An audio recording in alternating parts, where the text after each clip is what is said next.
ایک صاحب نے کہا کہ جامعہ اشرفیہ کے جو کیلنڈر بنائے ہوئے نمازوں کے لیے اگر اس کے مطابق نماز کا وقت داخل ہو چکا ہو مگر دائیں بائیں کی مساجد میں آواز نہ آئے اذان کی تو کیا ہم نماز پڑھ سکتے ہیں؟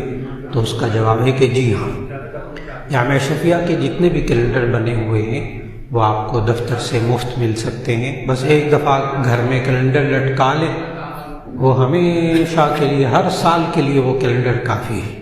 وہ ایک سال کے لیے نہیں ہوتا، اس پہ لکھا ہوا ہے دائمی نمازوں کا کیلنڈر، یعنی ایک دفعہ گھر میں لگا لیں، اس میں فجر کا وقت کب شروع ہوتا ہے، کب ختم ہوتا ہے، ظہر کا وقت کب شروع ہوتا ہے، کب ختم ہوتا ہے، عصر کا وقت، پانچوں نمازوں کے اوقات لکھے ہوئے ہیں، بالکل ٹھیک لکھے ہوئے ہیں۔ اور جو دینی طور پر ہمارے ہاں علم الاوقات سکھایا جاتا ہے باقاعدہ، وہ اس کے مطابق بھی ہے، اور محکمہ موسمیات والے جو سورج غروب اور طلوع کا بالکل صحیح وقت بتاتے تھے، ان کو بھی یہ کیلنڈر باقاعدہ ان کے ضابطوں کے مطابق ان سے چیک کروایا ہوا ہے۔ تو یہ بڑا ہی مستند قسم کا کیلنڈر ہے ماشاءاللہ۔ تو اس پر بڑے علماء کی جماعتوں نے الحمدللہ اس پر کام کیا ہے۔ تو آپ اس کو گھر میں رکھیں، اور چاہے اذان کی آواز نہ آئے، آپ نماز کا وقت شروع ہو گیا، آپ نماز پڑھ سکتے ہیں۔ نماز کا وقت کب ختم ہوتا ہے اس کو دیکھ کر آپ کو اندازہ ہو جاتا ہے۔ کئی ساتھیوں کو بتائی نا جب یہ والی بات کہ جی آپ گھر میں کیلنڈر رکھ لیں، تو وہ مجھے کہنے لگے کہ ہماری 20 نمازیں قضا ہونے سے بچ گئی۔ کہیں ٹریفک میں لیٹ ہو گئے، کسی دعوت میں لیٹ ہو گئے، راستے میں آئے، دکان سے آئے، دفتر سے آ گئے، لیٹ ہو گئے، پتہ نہیں نماز کا وقت ہے کہ نہیں۔ کہتے ہیں خاص طور پر عصر کی نماز، مغرب کی، عشاء کا تو خیر وقت کافی طویل ہوتا ہے، یہی حال فجر کی نماز کا۔ کہتے ہیں اٹھنے میں تاخیر ہو جاتی، لیکن پتہ چلا کہ آج کل تو 7 بجے تک وقت ہوتا ہے، 7 بجے سورج طلوع ہوتا ہے، 6:45 بھی اٹھ گئے تو نماز ہو گئی۔ قضا ہونے سے تو بچت ہو گئی۔ مردوں نے جماعت کے ساتھ پڑھنی وہ ایک الگ سنت، لیکن قضا ہونے سے بچنا بہت بڑی بات ہے۔ تو اس لیے بالکل اگر اذان کی آواز نہ بھی آئے تو آپ نماز پڑھ سکتے ہیں صرف کیلنڈر کو دیکھ کر۔ ایک صاحب نے کہا کہ اگر کوئی مزار وغیرہ ہو تو اس کا احاطہ ہو تو اس میں نماز جنازہ ادا کرنا کیسا ہے؟ تو اس کا جواب یہ کہ قبر سامنے نہ ہو، قبر سامنے نہ ہو، مزار ہے وہ سامنے ہے، ادھر یوں کر کے مغرب کی طرف ہے تو یوں مزار کی طرف، قبر کی طرف منہ کر کے نماز پڑھنا یہ جائز نہیں۔ دائیں بائیں کوئی ہو قبر، کوئی حرج کی بات نہیں، پیچھے ہو کوئی حرج کی بات نہیں، تاکہ ان لوگوں کے ساتھ مشابہت نہ ہو جو قبروں کو باقاعدہ سجدہ کرتے ہیں، عبادت کرتے ہیں۔ یہ صرف یہ نہیں ہے کہ ہمارے اس ملک میں، یہ نبی صلی اللہ علیہ وسلم کی تشریف آوری سے پہلے بھی تھا کہ قبرستان میں جا کے قبروں کو سجدہ کرنا، ان سے مانگنا، یہ پہلے بھی تھا، اور یہ زرتشت مذہب میں بھی موجود ہے، ابھی بھی ہے۔ تو یہ بہت سارے مذاہب میں ہے یہ، لیکن نبی صلی اللہ علیہ وسلم نے اس چیز سے منع کر دیا۔ ایک صاحب نے کہا مسح کے لیے نیا پانی لینا ضروری ہے یا گیلے ہاتھوں سے مسح کیا جا سکتا ہے؟ تو اس کا جواب یہ ہے کہ دراصل دونوں حدیثیں موجود ہیں، اس لیے امام شافعی رحمۃ اللہ علیہ کہتے ہیں کہ آپ نے سر کے مسح کے لیے الگ سے ہاتھ گیلے کریں، اور احناف کے نزدیک یہ ہے کہ آپ نے دونوں ہاتھ دھوئے، ہاتھ ابھی گیلے ہیں، پانی لگا ہوا ہے، آپ اسے سر کا مسح کر سکتے ہیں، کیونکہ دونوں حدیثیں موجود ہیں جامع ترمذی میں بھی کہ نبی صلی اللہ علیہ وسلم نے کانوں کے لیے، سر کے مسح کے لیے نیا پانی لیا، یہ بھی حدیث موجود ہے۔ نبی صلی اللہ علیہ وسلم نے کانوں کا مسح کیا، سر کا مسح کیا، بماء فضل یدیہ، اس پانی کے ساتھ جو کہ ہاتھوں پر زائد لگا ہوا تھا۔ تو نبی صلی اللہ علیہ وسلم دونوں طریقوں سے کیے۔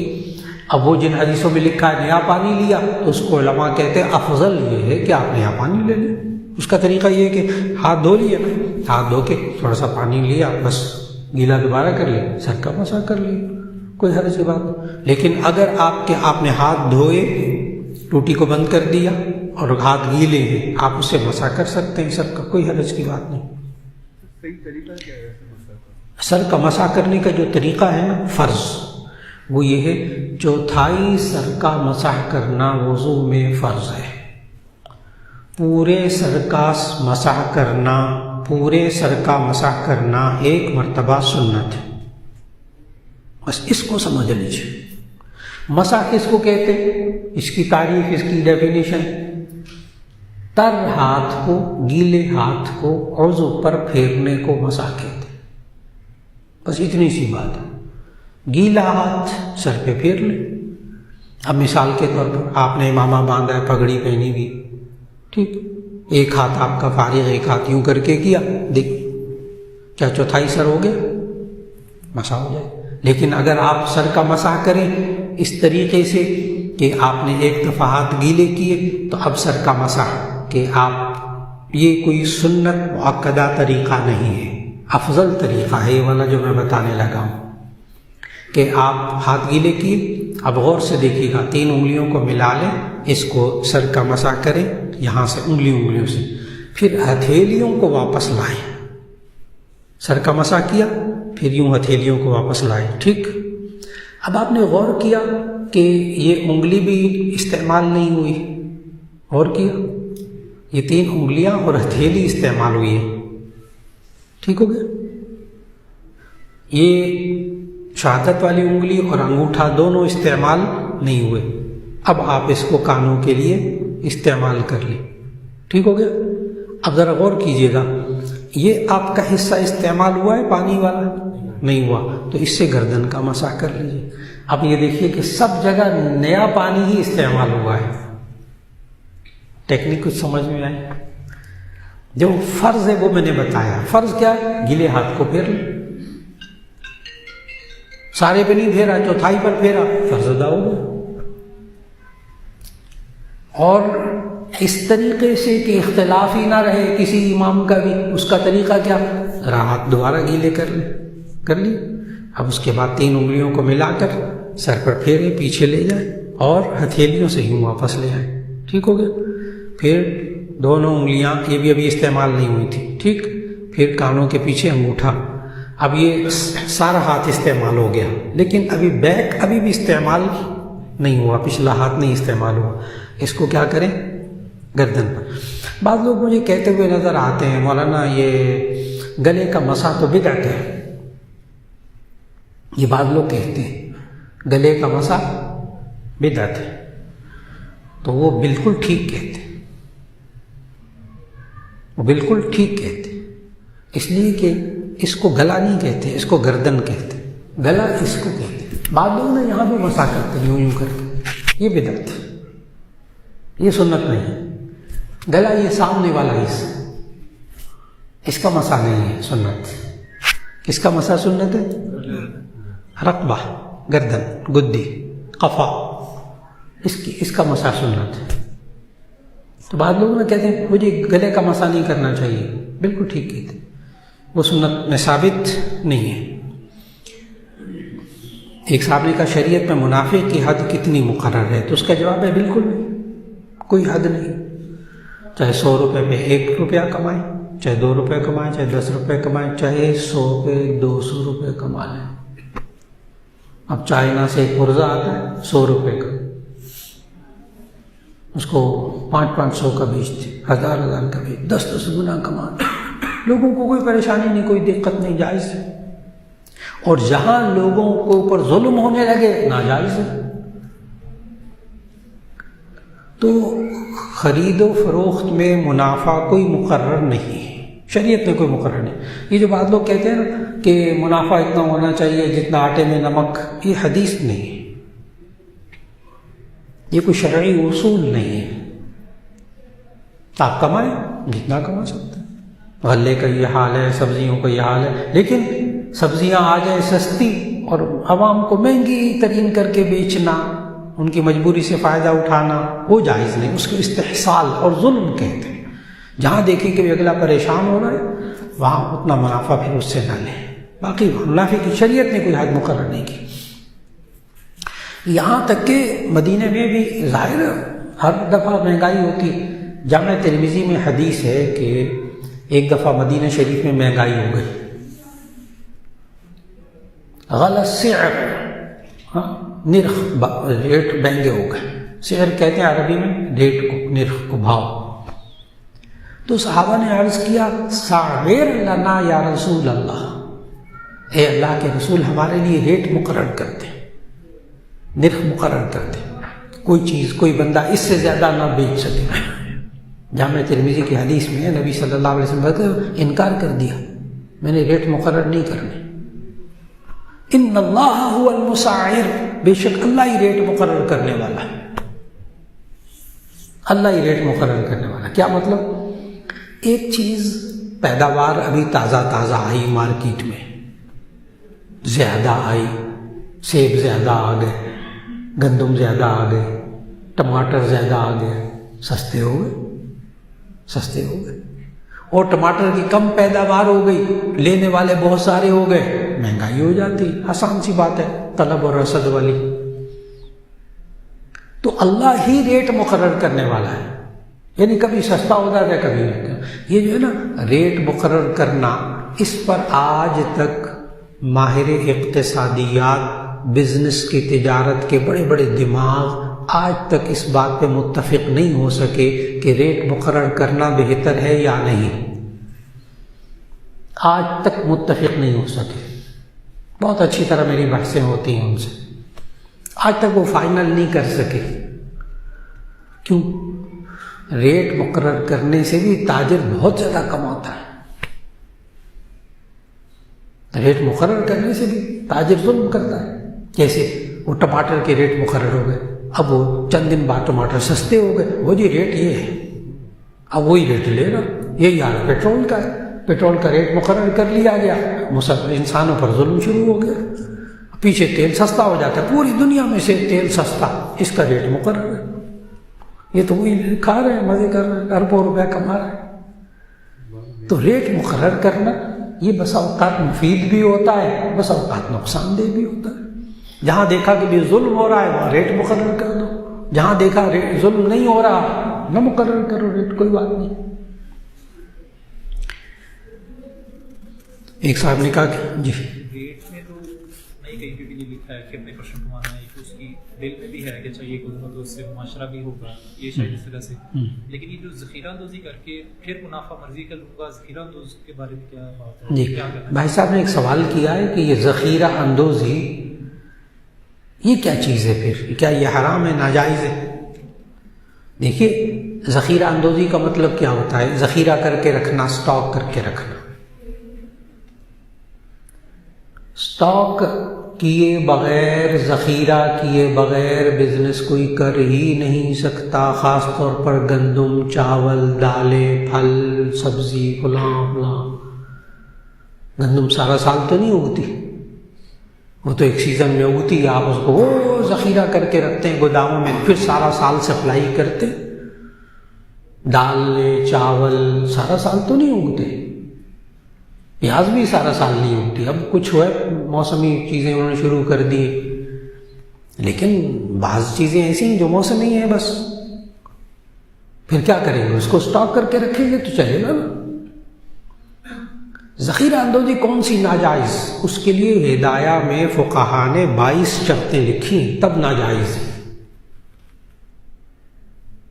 ذخیرہ اندوزی جس کو منع کیا گیا وہ ہے احتکار، عربی میں لفظ، حدیث میں احتکار۔ احتکار ذخیرہ کس کو کہتے ہیں؟ کسی چیز کو کھانے پینے کی کسی چیز کو روک کر بیٹھ جانا، سٹاک کر لینا، ذخیرہ کر لینا، یہاں تک کہ مارکیٹ کے اندر بازاروں میں اس کی قلت پیدا ہو جائے، مصنوعی قلت پیدا ہو جائے، پھر لوگ بہت زیادہ طلب کریں گے تو میں جو مانگوں گا اس پر دیں گے، یہ حرام۔ جیسے اب رمضان آنے والا، سارا گھی مارکیٹوں سے غائب ہو جائے گا، بیسن غائب ہو جائے گا، ہے سب کچھ ہے، سب کچھ روک لیں گے، اور روکنے کے بعد منہ مانگے دام، چینی روک لیں گے۔ جب ریٹ بڑھے گا، ایک ہے یہ سوچنا کہ میں اب ذخیرہ کر کے سٹاک کر کے رکھ دیتا ہوں، جب ذرا بھاؤ اچھا ہوگا تو میں اس کو بیچ دوں گا، یہ 100% جائز ہے، یہ 100% جائز ہے۔ میں کیا عرض کر رہا ہوں کہ وہ روک کر بیٹھا، جس کی وجہ سے مارکیٹ میں شارٹیج ہو گئی، اب یہ بلیک میں بیچ رہا، یہ ہے گناہ گار۔ میں نے جو اب لفظ بولے میرا خیال اب سمجھ میں آ گئی۔ بلیک مارکیٹنگ کے لیے ذخیرہ کرنا حرام، اس پر ملعون لعنت کی گئی ہے، برکت نہیں ہوتی اس میں۔ تو اس لیے ذخیرہ کرنا، سٹاک کرنا ہر طرح سے ممنوع نہیں ہے۔ اسی طرح مارکیٹ میں کھانے پینے کی چیزوں کے علاوہ یہ پرزے ورزے، یہ وہ چیزیں، جیسے اے سی کے پرزے ہیں، ایئر کنڈیشن کے پرزے ہیں، آج کل بہت سستے، اور یہی جا کر گرمیوں کے قریب کہیں کے کہیں پہنچ جائیں گے۔ ٹھیک، میں جب ریٹ ان کا چڑھے گا پھر میں بیچ دوں گا، جائز، کوئی حرج کی بات نہیں۔ آج کل یہ جو کولر وغیرہ ہوتے ہیں، واٹر کولر، یہ جو ایئر کولر ہوتے ہیں، آج کل ان کے پرزوں کو پوچھ ہی کوئی نہیں رہا، لیکن جو ہی گرمیاں شروع ہوں گی یہ ملیں گے ہی نہیں، آپ اتنی شارٹیج ہو جائے گی۔ پھر بندہ شارٹیج کر کے پھر لوگوں کو ظلم کر کے کمائے گا تو غلط بات، لیکن اگر وہ ظلم نہیں کرے گا جائز۔ میں نے کہا نا، چائنا سے لوگ چیز منگواتے ہیں، 100 روپے کی چیز ہوتی ہے، 1000 کی بیچتے ہیں، 2000 کا وہ پرزہ بیچتے ہیں، جائز، کوئی حرج نہیں، لوگ لے رہے۔ ایک صاحب کہہ رہے ہیں جنابت یا ماہواری میں صبح شام کے اذکار کر سکتے ہیں؟ جی، جب غسل واجب ہو درود شریف پڑھ سکتے ہیں، اگرچہ ادب یہ ہے کہ نہ پڑھیں، لیکن دن میں پڑھ لیں۔ لیکن جو باقی اذکار تسبیحات ہیں قرآن مجید کی آیت کے علاوہ، وہ جنابت کی حالت میں کر سکتے ہیں۔ جنابت کی حالت میں قرآن مجید کی زبانی تلاوت بھی نہیں کر سکتے، وضو نہ ہو تو ہاتھ بھی نہیں لگا سکتے، وضو نہ ہو تو زبانی پڑھ سکتے۔ غسل جنابت یعنی غسل واجب ہو تو پھر دیکھ کر بھی نہیں پڑھنا، زبانی بھی نہیں پڑھنا، ایک آیت پوری بھی نہیں پڑھنی، دعائیں پڑھ سکتے۔ ایک عورت مرد کے آگے نماز پڑھ سکتی ہے؟ جی، اگر جماعت نہ ہو رہی، محرم بیوی ہے پڑھ رہی ہے، آگے بہن ہے، ماں ہے کو پڑھ رہی ہے، پڑھ لے، لیکن اجنبی عورت ہو وہ کوشش کریں کہ اس کے پیچھے نماز نہ پڑھیں۔ لیکن جب جماعت ہو رہی ہے پھر ٹیڑھا مسئلہ ہے، پھر ٹیڑھا مسئلہ، جیسے حرم کے اندر ہوتا ہے وہاں بس اپنے آپ کو کوشش کریں۔ اب تو ماشاءاللہ پابندی کر رہے ہیں وہ لوگ، پہلے بیت اللہ میں نہیں پابندی ہوتی تھی، مسجد نبی میں تو خیر بہت سخت پابندی ہے، وہاں تو عورتوں کی جگہ ہی ہے بالکل، کوئی عورت مردوں میں آتی نہیں ہے مسجد نبوی میں۔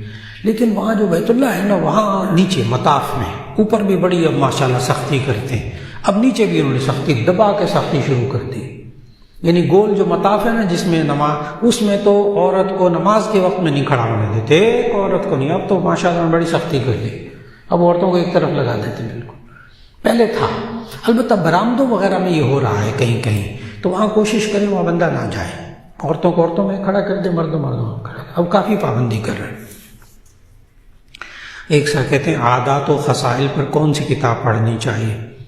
جی، ایک تو یہ کہ نبی صلی اللہ علیہ وسلم کی عادات و خصائل، کیا کھاتے تھے، کیا پیتے تھے، کیسا پہنتے تھے، ایک تو وہ چیز ہے نبی صلی اللہ علیہ وسلم کی سیرت کے حوالے سے۔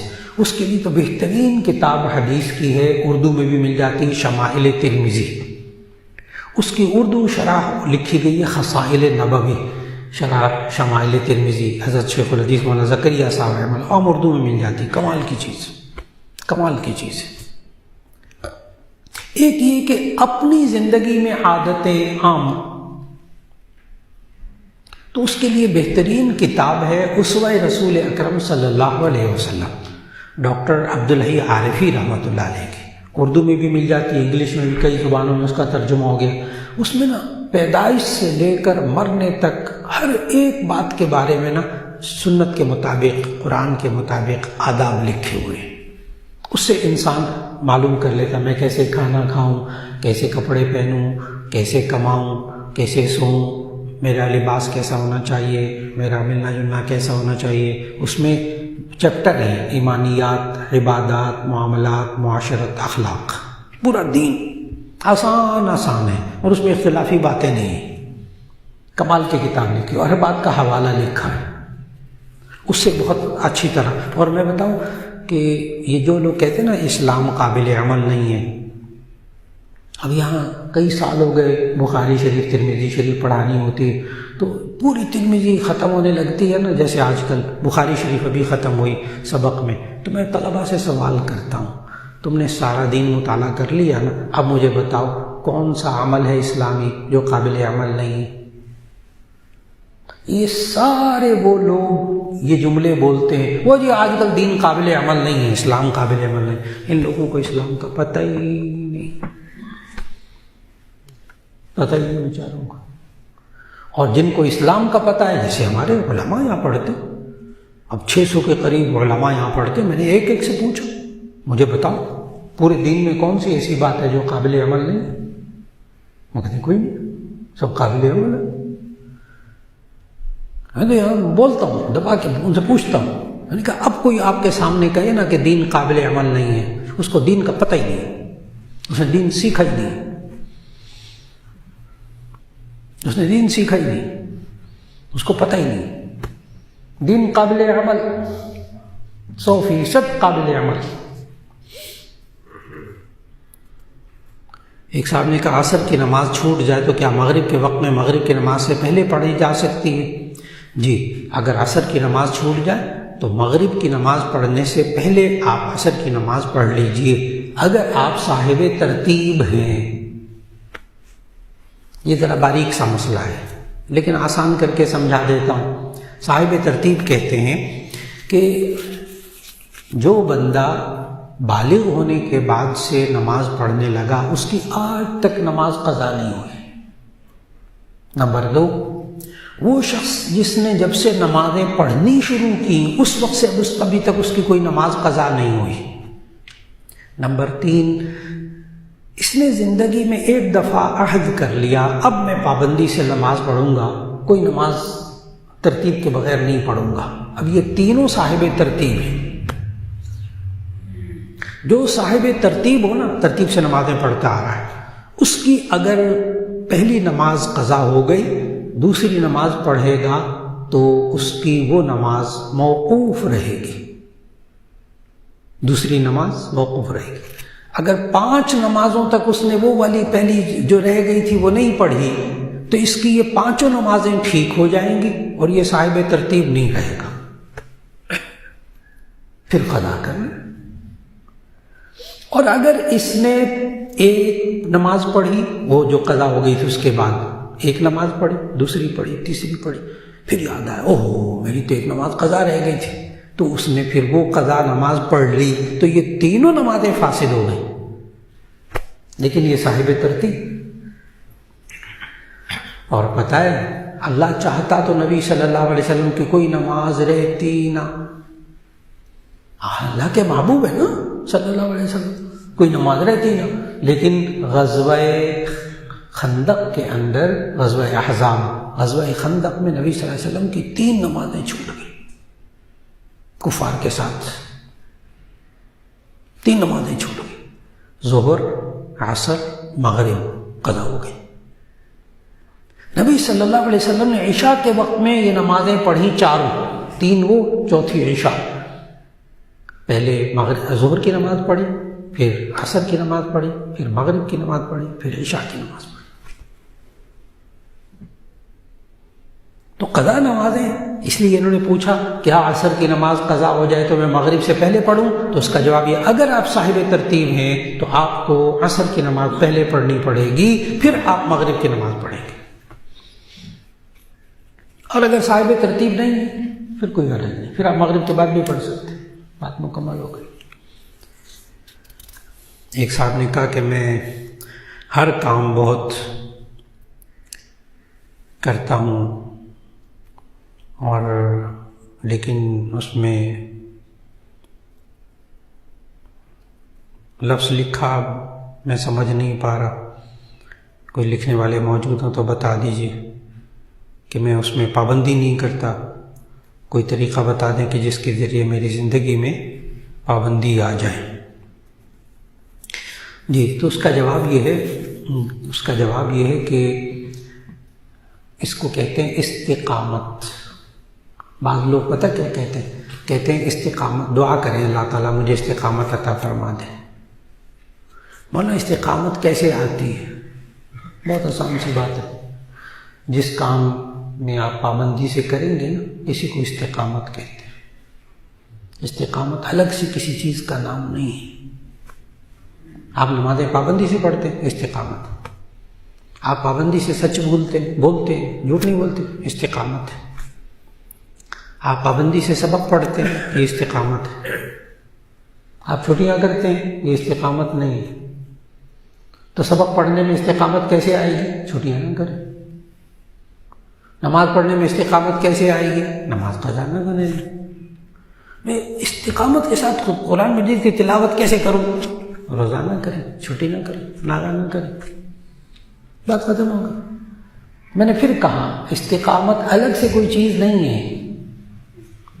آپ کسی بھی نیک عمل کو لگاتار پابندی سے کریں گے، چھوڑیں گے نہیں، تو اسے کیا کہتے ہیں؟ استقامت. تو استقامت کیسے پیدا کریں؟ اس نیک کام کو نہ چھوڑیں. بات مکمل ہوگی. آسان چیز.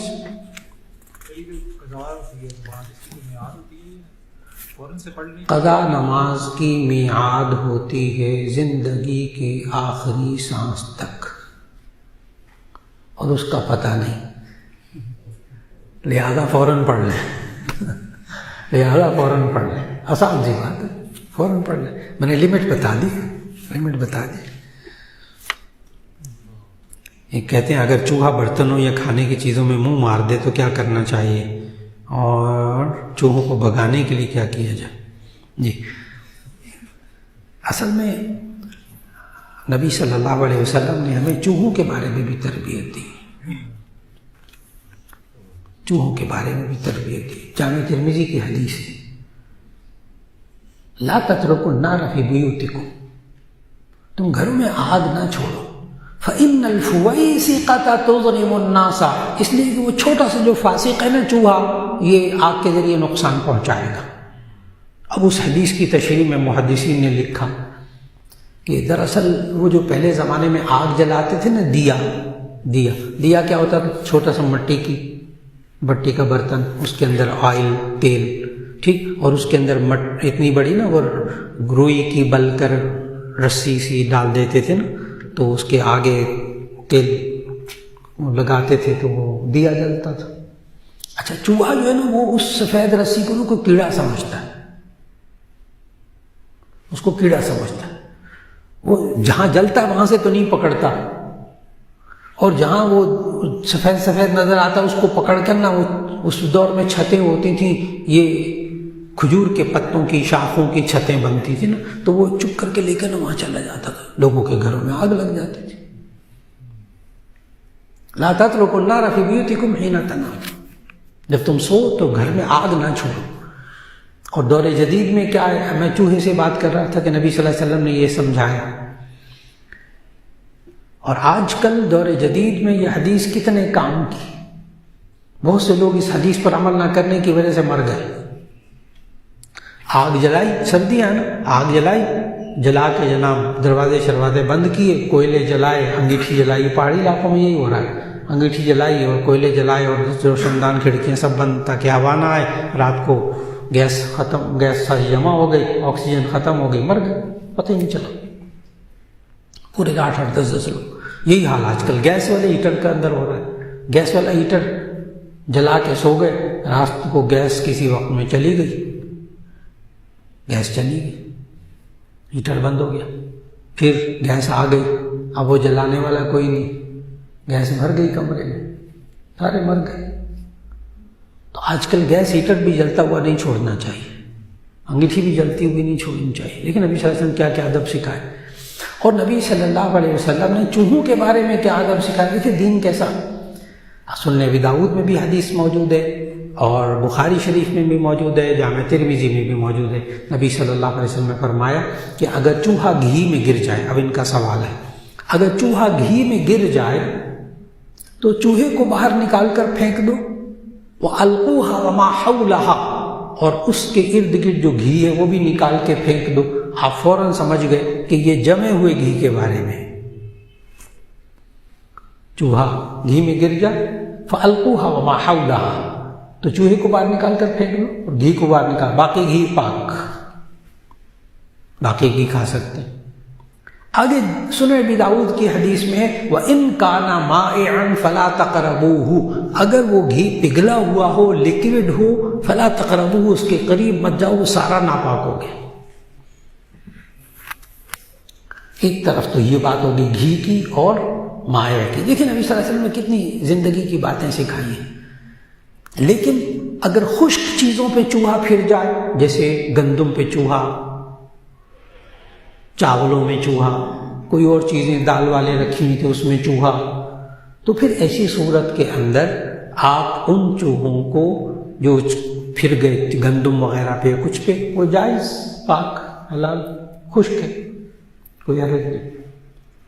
لیکن انہوں نے پوچھا چوہوں کو مارنا جائز ہے، بھگانا جائز ہے؟ جی چوہوں کو مار بھی سکتے ہیں، اس کے لیے بازار سے کڑکی خرید لیں، اس میں روٹی لگائیں، خالص دیسی گھی لگائیں، تھوڑا سا والا، تھوڑا سا اتنا سا روٹی، اتنا سا ذرا چاول کے بس چنے کے دانے کے برابر اس پر گھی لگائیں اور کڑکی لگائیں، آپ کا نشانہ خطا کبھی نہیں جائے گا، جائز۔ اسی طرح زندہ پکڑنے کے لیے بھی جال وال ہوتے ہیں، جالیاں وغیرہ ہوتی ہیں، وہ استعمال کریں، جائز۔ جی جی اصل میں جی بلی جو ہے نا وہ ہے تو حرام ہے، حرام، اس کا گوشت حرام، لیکن نبی صلی اللہ علیہ وسلم، جامع ترمذی کی حدیث ہے کہ نبی صلی اللہ علیہ وسلم نے فرمایا کہ اگر بلی گھر میں منہ ڈالے کسی برتن میں، دودھ وغیرہ میں، تو پاک ہے، پانی میں منہ ڈالے پاک ہے۔ انما ہی من الطوافین علیکم او الطوافات، یہ گھروں میں بہت پھرنے والیاں ہوتی ہیں، ان سے بچنا مشکل ہوتا ہے، تو دفع حرج کے لیے، قلت حرج کے لیے، تکلیف سے بچانے کے لیے نبی صلی اللہ علیہ وسلم نے اجازت دے دی کہ بلی پانی میں منہ مارے یا دودھ میں منہ مارے تو پاک ہے۔ لیکن اگر آپ کو اندازہ ہو جائے کہ بلی نے تازہ چوہا کھایا ہے، اس کے منہ پہ گندگی، خون لگا ہوا ہے، پھر اگر اس نے پانی میں ڈالا منہ یا دودھ میں ڈالا تو ناپاک ہو جائے گا۔ جی ایک تو سوال یہ تھا جی یہ سجدہ جو دفعہ 7 دفعہ سبحان ربی الاعلیٰ پڑھ لیتے ہیں، اس کے بعد اگر سجدہ دفعہ کئی لوگ مزید کرتے ہیں نماز کے دوران میں، کیا وہ ٹھیک ہے یا نہیں؟ جی بھائی صاحب نے سوال کیا ہے کہ آپ سجدے کے اندر طویل لمبا سجدہ کرنا، سبحان ربی الاعلیٰ 7 مرتبہ، 100 مرتبہ، 7 مرتبہ، 100 مرتبہ کرتے رہے، کوئی حل نہیں۔ اپنی نماز میں، نفل نماز میں، فرض میں ایسا نہ کریں، نفل نماز میں جائز، نبی صلی اللہ علیہ وسلم لمبے لمبے سجدے کیا کرتے، جائز، لیکن امام صاحب نہ کریں۔ امام صاحب بس 3 دفعہ، زیادہ جلدی کہنے والے 5 دفعہ، اتنا کہ پیچھے والے 3 دفعہ آرام سے سبحان ربی الاعلیٰ کہہ لیں۔ امام کو سبحان ربی الاعلیٰ، سبحان ربی الاعلیٰ، سبحان ربی الاعلیٰ، مقتدی عام اس میں دور میں 5 دفعہ کہہ لیتے، جائز، لیکن فرض نماز میں نہ کریں، نوافل میں، اپنی ذاتی نفلوں میں بہت لمبے سجدے کریں۔ جی دوسرا بیٹھے دوسری نماز میں پڑھتے درود ابراہیم، وہ اکثر یہ ایک پارٹ پہلا پڑھ لیتے ہیں اللہم صلی علی محمد و علی محمد، وہ دوسرا بھی پڑھ لے ہوتے ہیں، لیکن رب جلی سے پہلے خیال ہوتا ہے کہ پتہ نہیں دوسرا پڑھا یا نہیں پڑھا، اس کو دوبارہ پڑھنا یا جی وہ یوں ہے کہ درود شریف پڑھنا نماز میں سنت ہے۔ انہوں نے سوال کیا درود شریف جو ہے نا کبھی 1 دفعہ پڑھ لیتے ہیں، آدھا پڑھ لیتے ہیں، کبھی پورا پڑھ لیتے ہیں اور کبھی دوبارہ پڑھ لیتے ہیں۔ درود شریف پڑھنا سنت ہے، آپ اس کو 2 دفعہ بھی پڑھ لیں گے تو جائز ہے، 4 دفعہ بھی پڑھ لیں گے تو کچھ حرج نہیں۔ اور اگر آپ نے اللہم صلی علی محمد والا پڑھ لیا، اللہم بارک علی محمد دوسرا نہیں پڑھا، تب بھی نماز ہو گئی، کیونکہ سنت ہے۔ نہیں بھی پڑھیں گے تو نماز ہو جائے گی، کیونکہ سنت ہے۔ اگر آپ نے صرف اتنا کہا نا غور سے اللہم صلی علی محمد، درود شریف مکمل ہو گیا، درود شریف مکمل ہو گیا۔ بعد میں دعا پڑھنا وہ بھی سنت ہے۔ جیسے اس میں دعا کے جو ہم نے آخر میں ربی جب نہیں پڑھ لی ہے تو امام کے پیچھے تو آپ کو بھی پڑھ رہے ہوتے ہیں ساتھ، اگر کوئی آپس میں فرق ہے ٹائم کا تو اس کے ساتھ کچھ اور بھی پڑھ سکتے ہیں؟ جی یعنی امام صاحب بس اوقات ہوتے ہیں امام آہستہ آہستہ پڑھتے ہیں تاکہ لوگ بھی آرام سے پڑھ لیں، تو آپ جلدی پڑھ کے فارغ ہو گئے تو آپ اور دعائیں بھی مانگ سکتے ہیں، مسنون یا عربی میں، مسنون یا عربی میں، اردو میں نہیں۔ اردو میں شروع ہو جائے کہ اللہ مجھے بچے دے دے، اللہ میری شادی کر دے، وہ نہیں۔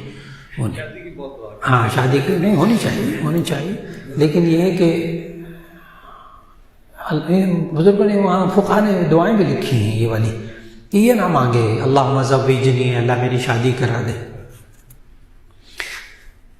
ایک صاحب نے کہا کہ میں طالب علم ہوں، مجھے تمام کتابوں کا پورا مطالعہ کرنے کا سامنا کرنا پڑتا ہے، اور اگلے دن کے متعلق کہ طالب علمانہ بات ہے یہ سوالات، لیکن بہرحال آپ میں جواب دے دیتا ہوں۔ یہ کہتے ہیں میں کیا کروں، ہر کتاب کا میں مکمل مطالعہ کر لوں؟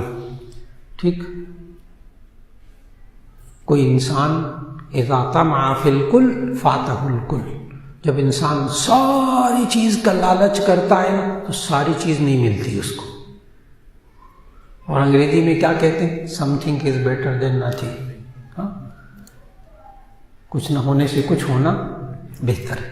لہذا روزانہ ہر کتاب کا تھوڑا مطالعہ کرتے ہیں، یہ تمام سلیبس کی بتا رہا ہوں، ہر روز مطالعہ کریں۔ یہ بیماری جو انہوں نے لکھی ہے نا، یہ بیماری اس وقت آتی ہے جب امتحان کے قریب تیاری ہوتی ہے اور پہلے کوئی تیاری نہیں ہوتی، اور جو بندہ انگلش، میتھ، سائنس سب کا روزانہ جتنا سبق ملا ہے ہر روز تیاری کرتا ہے، ہر روز نوٹس بناتا ہے، اس کو نہیں، اس کے لیے مسئلے نہیں ہیں، مسئلے امتحان کی تیاری والے کے ہیں، جو عین وقت پہ گھوڑے تازہ کرتا ہے۔ حالانکہ جنگ کے وقت گھوڑے موٹے نہیں ہوتے، جنگ کے وقت گھوڑے موٹے نہیں ہوتے، گھوڑوں کو موٹا کرنے کے لیے پہلے کھلانا پڑتا ہے۔ جنگ کے وقت زیادہ کھلائیں گے وہ تو دوڑے گا ہی نہیں، دوڑے گا ہی۔ اس لیے لگاتار قابل بچے وہ ہوتے ہیں، طالب علم ہوتے ہیں جو کہ تمام کتابوں کا مطالعہ تھوڑا کر کے مکمل سارا سال کرتے رہتے، پھر اخیر میں دہرائی کرتے، دہرائی ممکن۔ جی یہ جو عشر ہے زمیندارہ ہوتا ہے، اس میں گنا وغیرہ جب آتی ہے اس کو آنے کے بعد ہی فوراً دے دینا چاہیے، یا اس کو جمع کر کے رکھ کے لکھ لیا جائے اور تھوڑا پورا سال تقسیم؟ جی بھائی صاحب نے پوچھا عشر کے بارے میں، یہ جو گندم ہے، چاول ہے، فلاں ہے، تو اس کا عشر ایک تو یاد رکھ لیجئے کہ عشر 10واں حصہ، یعنی 10 بوریاں گندم کی نکلی تو 1 بوری دینی ہے۔ یہ تب ہوتا ہے جب کہ وہ زمین بارانی ہو، بارش، قدرتی پانی۔ لیکن اگر آپ نہری پانی دیتے ہیں، اس کے پیسے دیتے ہیں، ٹیوب ویل چلاتے ہیں، یا آپ کہیں سے پانی جو ہے نا بور کر کے نکالتے ہیں، کنویں سے پانی نکالتے ہیں، یعنی خود محنت کر کے پیسے کر کے پانی نکالتے ہیں، تو اس کا نصف عشر ہے، یعنی 20واں حصہ، 5%، 5%۔ 1 لاکھ پہ 5,000؟ نہیں، لاکھ نہیں، میں بوریوں کا حساب کروں گا۔ 10 بوریوں پہ کتنی بوری؟ آدھی بوری۔ یا ہمارے یہاں تو نہری پر ہی پانی ہے نا، ٹیوب ویل کا، اس کا آدھی بوری۔ 20 بوریوں میں سے کتنی بوری؟ 1 بوری۔ ٹھیک، آسان سا نسخہ۔ لیکن جو اصل بات ہے نا وہ یہ ہے کہ آپ 10 بوریاں گندم کی پیدا ہوئی، زمین میں سے آئیں، ان میں سے نہ بیج کے پیسے نکالیں گے، نہ ٹریکٹر کے پاس پیسے نکالیں گے، نہ پانی کے پیسے نکالیں گے، نہ مزدوری کے پیسے نکالیں گے، کوئی پیسے بھی ٹیکس ویکس کچھ نہیں نکالیں گے، نیٹ جو پیداوار ہے اس میں سے آپ عشر نکالیں گے، نصف عشر نکالیں گے۔ ٹھیک ہو گیا؟ نصف عشر آپ نے دیکھ لیا کہ آدھی بوری طے کر لیا، اب وہ آدھی بوری جب مرضی دیتے رہے، چاہے وہی دیں چاہے وہ کسی کوئی اور دے دیں، اس کے پیسے دے دیں، سنبھال لیں، بعد میں دے دیں، تھوڑا کر کے دے دیں، سب جائز، لیکن دینا کتنا ہوگا؟ آدھی بوری، 20 بوریوں میں سے 1 بوری۔ اب وہ 20 بوریاں آپ کی چلی گئی، نکل گئی، غلام ہو گیا، دے دیا، خرچ لیا، لیکن آپ کے ذمہ کتنی بوری لازم ہے؟ 1 بوری۔ اس کو پورا سال دے سکتے ہیں؟ پورا سال دے سکتے ہیں، تھوڑا کر کے۔ ایک صاحب کہتے ہیں کہ جادو کے ذریعے کسی بھی میڈیکل رپورٹس کو بدلا جا سکتا ہے، گھر پر جادو کیا جا سکتا ہے، تو اس کا جواب یہ ہے کہ اچھی طرح یاد رکھ لیں، جادو کرنے والا بھی کافر ہوتا ہے، کروانے والا بھی کافر ہوتا ہے۔ جادو کرنے والا بھی کافر، جادو کروانے والا بھی کافر۔ یہ بات لکھی ہے مفتی شفیع صاحب رحمۃ اللہ علیہ نے اس ہاروت اور ماروت والی آیات کی تفسیر میں، جہاں وہ فرشتے کہتے ہیں ہاروت ماروت، انما نحن فتنۃ فلا تکفر، ہم فتنہ ہیں، کفر اختیار نہ کرو۔ اس پہ حضرت مفتی شفیع صاحب رحمۃ اللہ علیہ نے لکھا کہ جادو کرنے والا بھی کافر ہوتا ہے، کروانے والا بھی کافر ہوتا ہے۔ اس لیے اچھی طرح یاد رکھیں، جادو سے ہمیشہ نیگیٹو اثر ہوتا ہے، پازیٹیو اثر نہیں ہوتا. یہ بھی اللہ نے ان آیات میں بتایا. فَيَتَعَلَّمُونَ مِنْهُ مَا يَضُرُّهُمْ وَلَا يَنفَعُهُمْ، وہ ان سے وہ باتیں سیکھتے ہیں جس سے نقصان پہنچا سکتے ہیں، وہ بھی اللہ چاہے تو. جادو اللہ کی مخلوق، اللہ چاہے اس میں اثر کرے، اللہ چاہے نہ اثر کرے، جیسے آگ چاہے جلائے چاہے نہ جلائے، لیکن اللہ نے منع کیا ہے جادو کے ذریعے نہیں کچھ کرنا. جزاک اللہ خیر. السلام علیکم ورحمۃ اللہ.